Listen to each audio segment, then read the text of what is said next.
Hebrews 5:1. इब्रानी 5:1 देखते हैं. It says, "For every high priest taken from among men is appointed for men in things pertaining to God, that he may offer both gifts and sacrifices for sins." और यहाँ लिखा है क्योंकि हर एक महायाजक मनुष्यों में से लिया जाता है और मनुष्यों ही के लिए उन बातों के विषय में जो परमेश्वर के से संबंध रखती हैं ठहराया जाता है कि भेंट और पाप बलि चढ़ाया करे.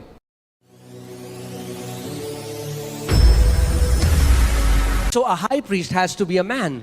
महायाजक को एक मनुष्य होना जरूरी है. And that's why Jesus had to become a man. Hallelujah. और इसीलिए यीशु को एक मनुष्य बनना जरूरी था. And he became a high priest so that he could offer sacrifice not just for a nation of Israel but the entire mankind. और वो महायाजक बन गया ताकि वो जब पाप बलि चढ़ाए, बलिदान चढ़ाए, तो ना केवल इजराइल देश के लिए लेकिन सारी मनुष्य जाति के लिए वो पाप बलि चढ़ाए. But there is a difference between a high priest from the Levitical priesthood and a high priest of Jesus, that is the priesthood of Melchizedek or eternal priesthood. लेकिन एक अंतर, एक फर्क है जो लेवियों के घराने से महायाजक निकलता था और यीशु जो महायाजक है जो मल्कीसदेक की समानता में महायाजक है. A Levitical high priest used to offer sins every year. लेवियों के घराने से जो महायाजक होता था वो हर साल पापों की क्षमा के लिए बलि There चढ़ाया was करता one day appointed by God which was called the Day of Atonement. था. परमेश्वर ने एक दिन नियुक्त किया था जिसको क्षमा दान के लिए दिन कहा गया. And because the blood of bulls and goats, the Bible says, cannot cleanse the worshippers, they had to do it year by year, every year.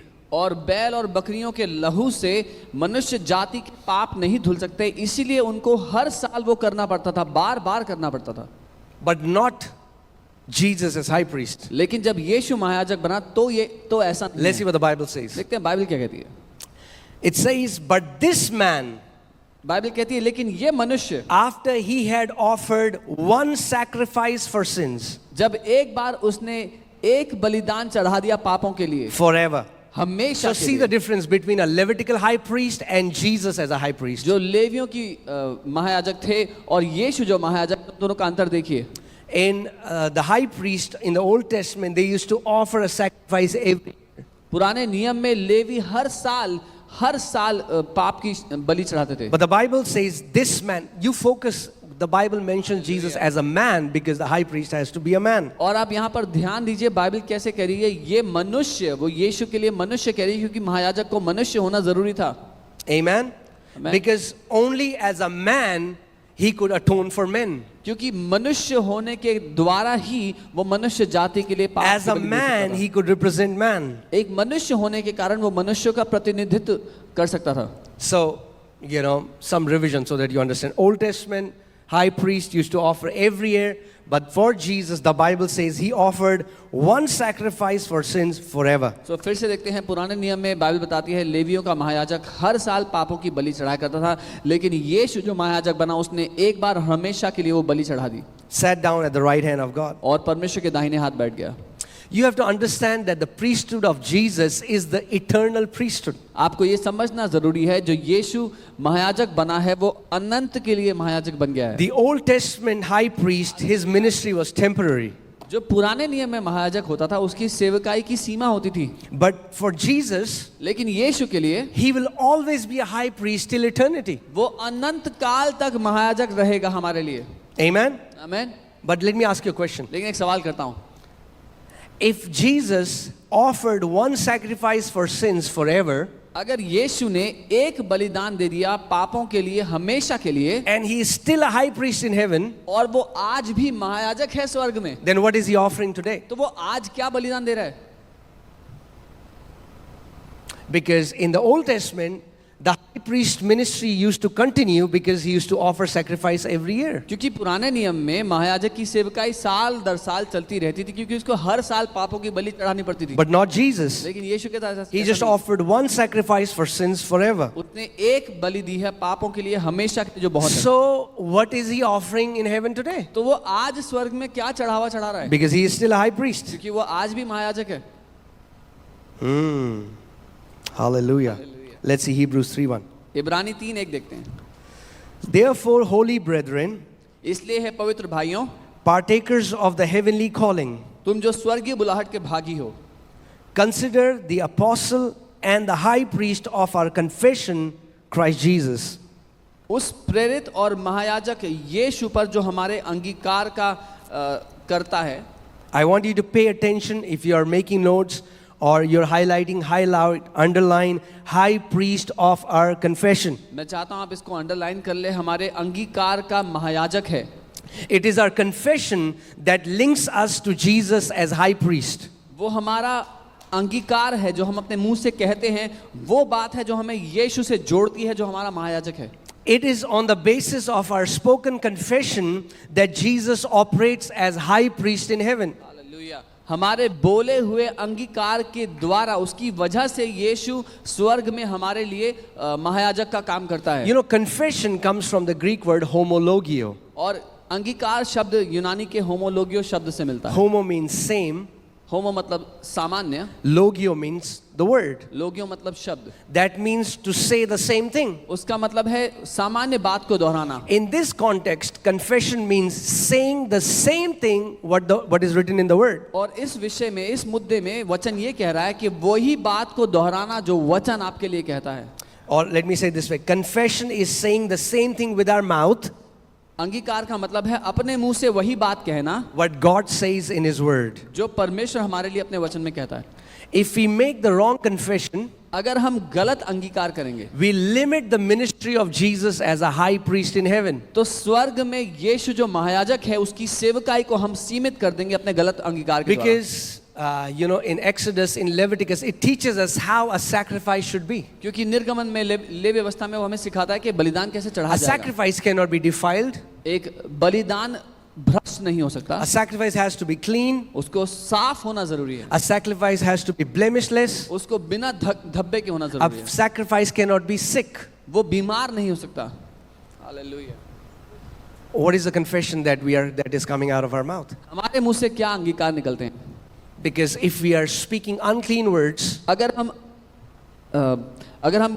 मैले शब्दों का इस्तेमाल करते हैं. even you can be born again Christians, but when we speak things that are unclean, things that are impure, things that are against that is written in the word, Jesus cannot take that confession to the Father. अगर हमने नया जन्म पा लिया उसके बावजूद भी अगर हम ऐसे शब्दों का इस्तेमाल करते हैं जो साफ नहीं है, जो शुद्ध नहीं है, तो यीशु उन शब्दों को पिता के सामने नहीं ले जा सकता. Amen? Because he is still a high priest operating for us. क्योंकि वो आज भी हमारे लिए महायाजक का काम कर रहा है. Psalm 78:41 says that about Israelites that again and again they limited God. भजन 78 उसका 41वें आयत में वचन कहता है कि बार बार उन्होंने परमेश्वर को सीमित किया, preventing him from blessing them. और उसको रोकते रहे कि वो उनको आशीष ना दे सका. Now we can see this scripture and say, ha ha, look at the Israelites. और हम ये आयत पढ़ के कहेंगे हाँ हाँ देखो इजरायलियों को, How dumb they were. कितने बेवकूफ थे वो For लोग. 40 years, 40 साल तक they were going around the same path and they were not able to recognize that they are going in circles for 40 years. उसी रास्ते पर भटक रहे थे 40 साल तक और पहचाना भी नहीं कि वो गोल गोल घूम रहे हैं 40 साल तक. But I believe if the Israelites would see us today, they'll say, ha ha, look how dumb they are. लेकिन मैं मानता हूँ अगर इजरायली हमें आज देखेंगे तो बोलेंगे हाँ हाँ देखो कितने बेवकूफ लोग हैं. They have the same patterns. वही हरकतें कर रहे हैं. For 20 years, for 30 years, their life is the same. They don't recognize 20 साल हो गए वही जिंदगी जी रहे हैं, खुद नहीं पहचानते. They don't recognize that they have been trapped into the same patterns इनको नहीं दिख and रहा. they are blinded and they are preventing God from blessing them. नहीं देखते, अंधे हो चुके हैं देखने के लिए कि क्या अपनी जिंदगी में बार बार दोहरा रहे हैं और परमेश्वर को रोक रहे हैं उन्हें आशीष देने से. See, the high priest ministry was always so that he could offer sacrifice and release blessing to people. महायाजक का काम ये था कि वो बलिदान चढ़ाए और लोगों के लिए आशीषों को खोले. And that's what Jesus is doing today. और यीशु आज यही कर रहे हैं. That's why there are many Christians who can quote all the scriptures of the blessing, but you don't see a trace of blessing in their life. इसीलिए बहुत से मसीह हैं जो आशीष की सारी आयतें जानते हैं लेकिन उनके जीवन में कोई दिखाई नहीं देती. It's not just about what you know, it's about the fruits you have in your life. सिर्फ आपको क्या पता है वो मुद्दा नहीं है, आपकी जिंदगी में क्या फल हैं वो मुद्दा है. Amen. And for so many Christians, their heart and their tongue is sick. और बहुत से मसीहों के दिल और उनकी जुबान बीमार है. Their tongue needs healing and they don't realize it. उनकी जुबान को चंगाई चाहिए, उनको पता भी नहीं. because they think it's somebody else's fault that they are not walking in blessing. उनको लगता है कि किसी और की गलती है जिसकी वजह से वो लोग आशीषित नहीं My होते। boss, मेरा बॉस, my pastor, मेरे पास्टर my की वजह से, dad, मेरे पापा की वजह से, Narendra Modi, मोदी जी की वजह से, BJP, इसकी whatever, वजह से, Congress, Aam Aadmi Party, they would always blame somebody else वो हमेशा किसी और पर निशाना for लगाते their हैं own failures, अपनी हार का, अपने not नकार। realizing that they've been offering unclean, dirty, impure sacrifices. ये ना देखते हुए कि वो अपने अंगीकार के द्वारा अशुद्ध और भद्दे चढ़ावे चढ़ाते आ रहे हैं। Amen. Let's see Hebrews 4:14. इब्रानी 4 उसका 14 देखते हैं। Seeing then that we have a great high priest, इसलिए जब हमारा ऐसा बड़ा महायाजक है, seeing then, that means acknowledging, recognizing that you have not just a high priest, but a great high priest. और बाइबल कहती है कि ये देखते हुए, ये पहचानते हुए कि हमारा एक महायाजक नहीं लेकिन एक बहुत महान महायाजक है Who have passed through the heavens. जो स्वर्गों से होकर गया है। In fact, in the book of Hebrews, if you want to learn about the high priest ministry of Jesus, go through the book of Hebrews. अगर आप महायाजक की सेविकाई को समझना चाहते हैं यीशु की, तो इब्रानी की किताब को पढ़ें। The Bible says Jesus took his own blood Bible and कहती है- entered the most holy place and opened that way for us. Bible कहती है यीशु ने अपना लहू लिया और उस अति पवित्र स्थान में प्रवेश किया और हमारे लिए रास्ता खोल दिया। That means now we can boldly enter that most holy place because of our high priest. इसका मतलब अब हम उस अति पवित्र स्थान में साहस के साथ जा सकते हैं हमारे महायाजक की वजह And से। that's the beautiful thing. Jesus was the high priest and Jesus was the sacrifice. यीशु ही महायाजक है और यीशु ही बलिदान था। But that happened once. वो बलिदान तो एक बार हुआ। He isn't offering himself again. अब यीशु अपने आप को दोबारा बलिदान नहीं चढ़ा But रहा, now he's offering the fruit of our lips. लेकिन अब वो हमारे अंगीकार का फल परमेश्वर को चढ़ाता है। Amen. Yeah, let's see first Hebrews 4:14, then we'll go to another scripture. Seeing then we have a great high priest who has passed through the heavens, Jesus the Son of God, let us hold fast our confession. इसलिए जब हमारा ऐसा बड़ा महायाजक है जो स्वर्गों से होकर गया है, अर्थात परमेश्वर का पुत्र यीशु, तो आओ हम अपने अंगीकार को दृढ़ता से थामे रहें। In the New Testament, whenever the Bible talks about Jesus as a high priest, you will see confession is mentioned with it. जब नए नियम में आप देखेंगे यीशु को महायाजक बताया गया तो अंगीकार उस बात से जुड़ा हुआ है, आप ये पाएंगे। And that's what many Christians don't understand. They think, oh, we are in grace, so whatever Jesus wants to do, he will do. No, heaven and earth has to work together. और ये है जो बहुत से मसीह लोग नहीं पहचानते, वो कहते हैं हम तो अनुग्रह में अपने आप हो जाएगा जो होना है, लेकिन स्वर्ग और पृथ्वी को साथ मिलकर काम करना We'll पड़ता keep है। talking nonsense, we'll keep talking filth, we'll keep talking sicknesses, we'll keep joking, insulting people, dishonoring people, and think we're going to walk in blessing. That's not going to happen. हम व्यर्थ की बातें करते रहेंगे, अभद्र बातें कहते रहेंगे, दूसरों को नीचा दिखाते रहेंगे, मजाक करते रहेंगे अश्लील, और हमें लगता है हम आशीषों में चलेंगे। ऐसा नहीं होगा, That cannot happen. ऐसा हो ही नहीं सकता। Oh man. If you only understood how your destiny is connected to your tongue. अगर केवल आपको ये पता होता आपके जीवन का मकसद आपकी जुबान से कैसा जुड़ा है। Okay. Hebrews 10:21. इब्रानी 10:21। And having a high priest over the house of God. और एक ऐसा महान याजक है जो परमेश्वर के घर का अधिकारी है। Verse 23. Let us hold fast the confession of our hope without wavering. 23वीं आयत, आओ हम अपनी आशा के अंगीकार को दृढ़ता से थामे रहें। Every time Jesus is mentioned as a high priest, the Bible talks about our confession. जब कभी बाइबल बताती है कि यीशु महायाजक है तो बाइबल बताती है हमारा अंगीकार उसमें जरूरी है। Think about this, how powerful this is. सोच के देखिए कितना On शक्तिशाली है। earth, पृथ्वी your पर words can limit the ministry of Jesus as high priest. सोच के देखें कितना शक्तिशाली है कि पृथ्वी पर जो आपके शब्द हैं वो स्वर्ग में यीशु की महायाजक की सेवकाई को रोक सकती है। Because he is still going to the Father with sacrifices. क्योंकि वो अभी भी पिता के सामने बलिदान लेकर जाता है, Not his own blood. अपने खुद के लहू को He did नहीं। it once. एक बार कर दिया But उसने। now he takes the sacrifice of the lips of the saints of God. अब वो परमेश्वर के संतों के होठों के शब्दों को लेकर जाते And हैं। think about this. Every time the Father accepts a sacrifice, he releases a blessing. और इस बारे में सोचे, जब हर बार जब परमेश्वर उन बलिदानों को ग्रहण करता है तो वो आशीष को खोल देता है उसके लिए। Every time a sacrifice is accepted by God, हर बार जब परमेश्वर एक बलिदान को ग्रहण करता है He releases a covenantal blessing. वो एक वाचा का वादा आपके जीवन में खोलता है। When after the flood, Noah offered the sacrifice, the Bible says it entered the nostrils of God as a sweet smelling aroma, and he said, never again will I destroy this earth with water. So whenever a sacrifice is accepted, a covenantal blessing is released. जब नूह की बाढ़ के बाद नूह ने बलिदान चढ़ाया तो Bible बताती है कि उस बलिदान की सुगंध परमेश्वर के नाक में गई। उसने वाचा दी और वादा किया कि दोबारा मैं कभी भी पानी को जल प्रलय से नहीं तबाह करूंगा। But if we don't offer a sacrifice, confession, a pure confession from the word, Jesus cannot take that to the, He cannot take a filthy sacrifice and go to the most holy place. लेकिन जब कभी हम अशुद्ध शब्दों का इस्तेमाल करें तो यीशु उसको लेकर के अति पवित्र स्थान में नहीं जा सकते। Let's see, Hebrews 13:15. इब्रानी 13 उसका 15 देखते हैं। Therefore, by Him or through Him, let us continually offer the sacrifice of praise to God, that is the fruit of our lips, giving thanks to His name. इसलिए हम उसके द्वारा स्तुति रूपी बलिदान अर्थात उन होठों का फल जो उसके नाम का अंगीकार करते हैं परमेश्वर को सर्वदा चढ़ाया करें। It's called sacrifice of praise. इसको स्तुति रूपी बलिदान कहा गया है। Why is it sacrifice? ये बलिदान क्यों है? That means not necessarily you need a reason. I got promotion, so I say thank you, Jesus. I found a life partner, so I say thank you, Jesus. No. It has to be sacrificial. It means even if you are surrounded by challenges, you still lift up your hand and you say, thank you, Father. I bless the God and Father of my Lord Jesus Christ. इसको बलिदान इसीलिए कहा गया है कि आपके पास कोई reason, कोई कारण ना भी हो कि मेरा प्रमोशन हुआ है, मेरी शादी होने वाली है, कोई कारण ना भी हो, तब भी अपनी परिस्थितियों से घिरे होने के बावजूद आप परमेश्वर का धन्यवाद देते हैं, अपने हाथों को उठाकर उसकी स्तुति करते हैं। Amen.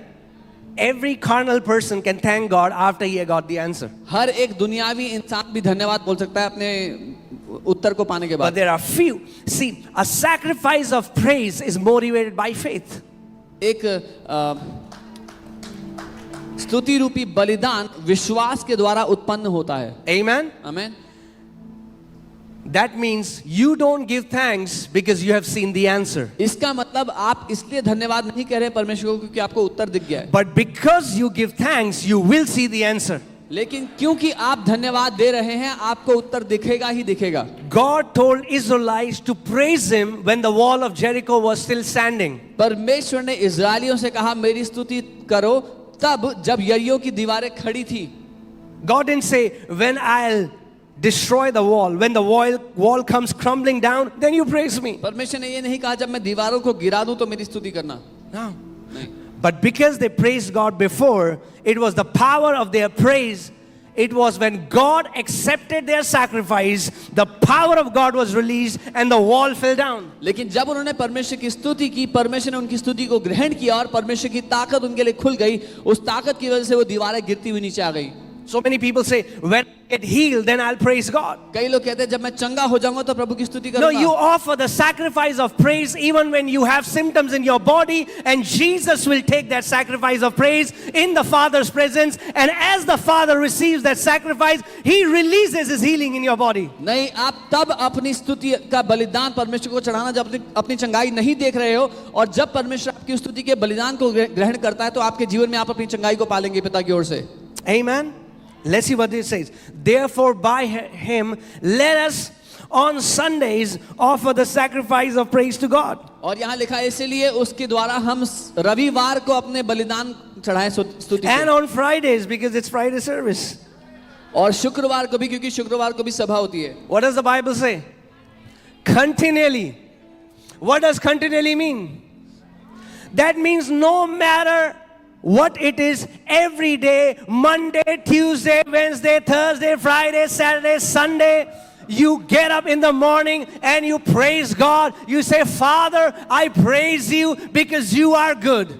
बाइबल कह रही है निरंतर लगातार बिना रुके, चाहे कोई भी दिन क्यों ना हो, सोमवार, मंगलवार, शनिवार, कोई भी दिन क्यों ना हो, हर दिन हम बिना रुके परमेश्वर की स्तुति रूपी बलिदान उसको चढ़ाते रहें। Amen. When you feel healthy, you praise God. When you feel sick, you praise God. जब आपको स्वस्थ महसूस हो प्रभु की स्तुति करें, जब बीमार महसूस होता है प्रभु की स्तुति करें। When you feel joyful, you praise God. When you feel low, you praise God. जब आनंदित महसूस होता है उसकी स्तुति करें, जब निराश महसूस होता है उसकी स्तुति करें। Our praise to God is not a response of our feelings, it's a response of our faith. परमेश्वर के लिए हमारी स्तुति हमारी भावनाओं का हमें क्या महसूस होता है उसका उत्तर नहीं, लेकिन हमारे विश्वास का उत्तर है। Think about this. Jesus is our role model. He is the high priest. यीशु हमारा महायाजक है, वो हमारे लिए उदाहरण है। Look at him at the Garden of Gethsemane. Gethsemane के बगीचे में उसको He देखिए। wasn't excited to go to cross. वो बिल्कुल उत्साहित नहीं था क्रूस पर जाने के लिए, In fact, he prayed, Father, if this cup may pass over from me, Lord, do it. बल्कि उसने तो ये प्रार्थना किया कि अगर प्रभु ये प्याला हटा सकते तो हटा दो। But that's what a sacrifice is. लेकिन बलिदान यही है, You don't feel like doing it, आपको करने का मन नहीं you करता, still do it. फिर भी करते हैं।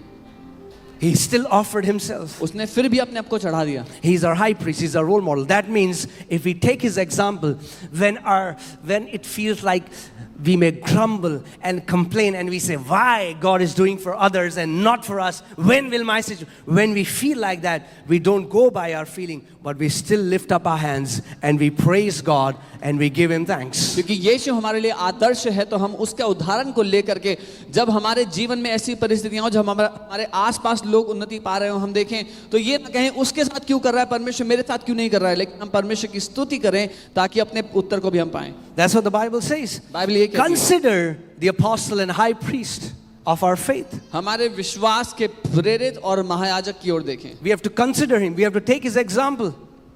उसको देखना, उसके उदाहरण को लेना है।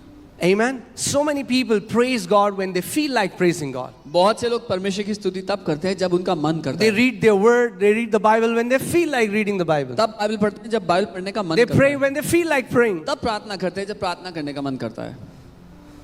Wow. If we are led by feelings, we'll be one of the most terrible people on this planet. अगर हम भावनाओं के चराए चलेंगे तो सबसे ज्यादा दयनीय हालत में जिएंगे जीवन में। Living by feelings is like a man who builds his house on the sand. भावनाओं के द्वारा जीना उस व्यक्ति की तरह है जो रेत पर घर बनाता है। Amen. We are not supposed. Feelings will follow.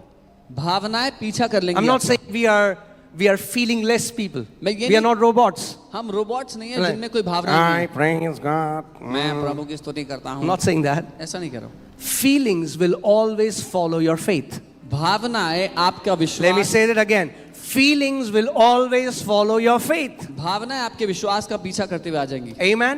Like in few weeks ago, we were talking a lot about how joy of the Lord is our strength. कुछ हफ्ते पहले हम बात करते कि परमेश्वर का बल हमारा, परमेश्वर का आनंद हमारा बल है। And do you know what happens when you laugh?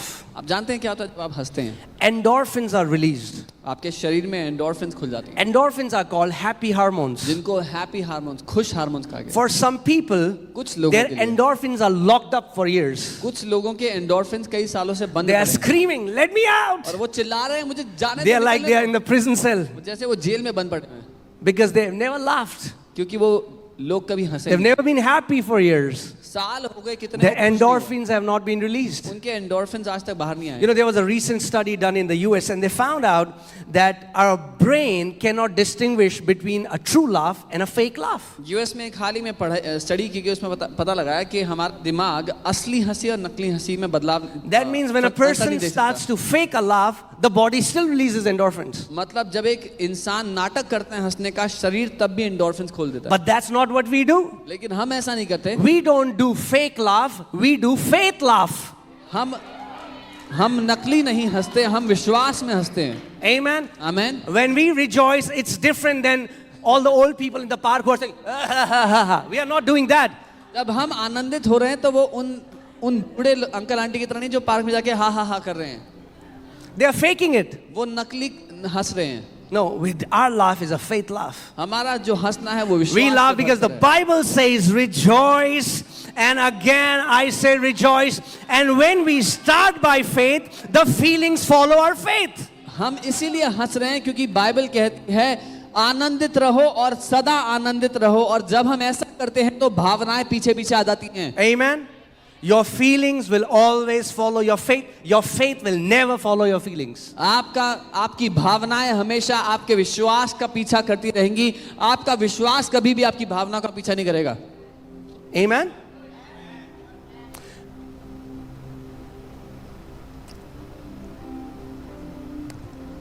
You know, living by feelings is like putting the cart before the engine. भावना के द्वारा जीना ऐसा है जैसे आपने जो डब्बा है वो इंजन के आगे रख दिया है। No, faith is the engine. Let faith lead you. विश्वास इंजन है, इंजन आपकी अगुवाई करे, वो विश्वास And everything else is going to follow. और बाकी सारी चीजें Your पीछे feelings पीछे are going to uh follow. जाएंगी। आपकी भावनाएं पीछे पीछे आ जाएंगी। It can never happen that a person who is down and he starts to rejoice by faith and he feels the same way he's been feeling. It will never happen. ऐसा हो ही नहीं सकता कि एक व्यक्ति जो निराश महसूस कर रहा था अगर वो आनंदित हो जाए, अगर वो विश्वास के द्वारा आनंदित हो जाए तो दोबारा निराश ही रहे। Imagine doing it. I mean, like you're feeling so low and you say, Father, I thank you. The joy of the Lord is my strength. Father, I fix my heart on the joy.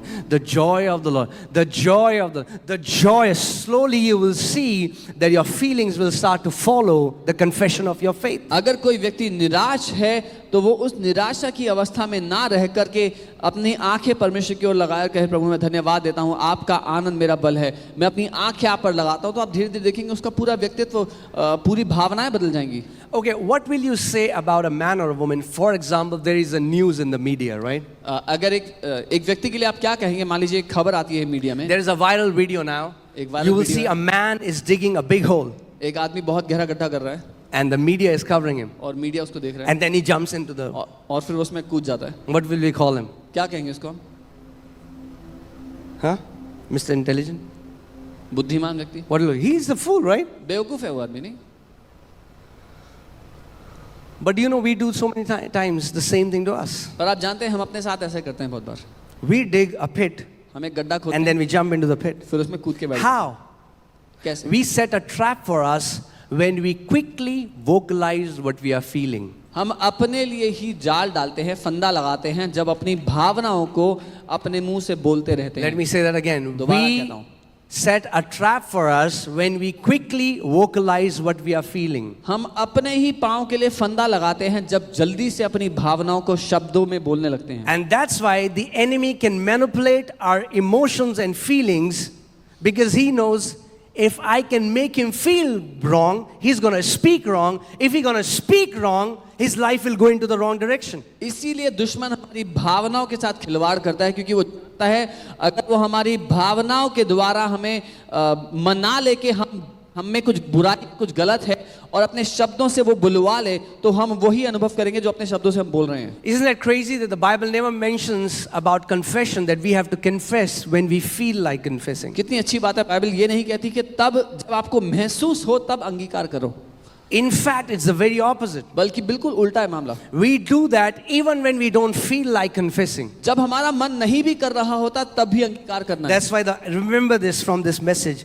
Consider the high priest of our confession. आज के संदेश से याद रखना कि अपनी आंखें उस महायाजक पर लगाए रखें। So for example, if a person gets up in the morning and you feel low, उदाहरण के लिए कोई सुबह उठता है और आपको बहुत निराशा महसूस हो रही है सुबह सुबह, and every person feels differently. और हर एक इंसान अलग भावनाएं महसूस करता है, But you are not defined by how you feel. लेकिन आप अपनी भावना के द्वारा नहीं You are प्रभावित हैं। defined by what the Word of God says about you. जो परमेश्वर का वचन आपके बारे में कहता है आप वो हैं। So what people say is they feel low, they say, and then the enemy comes and he speaks to you in the first person and you think it's your own thoughts. जब एक व्यक्ति को निराश महसूस हो रहा होता है तो दुश्मन आता है और आपसे वो उस भाषा में बात करता है जैसे वो मैं की भाषा में बात करता है And he आपसे। says, और कहता है I am depressed. और वो कहता है मैं बहुत ही तनाव में हूँ। And what do? और आप क्या करते हैं? Quickly vocalize it. जल्दी से बोल देते हैं उस You विचार say, को। I am depressed. बोलते हैं मैं बहुत तनाव में हूँ। And then you call somebody. You say, फिर आप किसी को कॉल करते आजकल ना बड़ा depressing लग रहा है. I am feeling very depressed.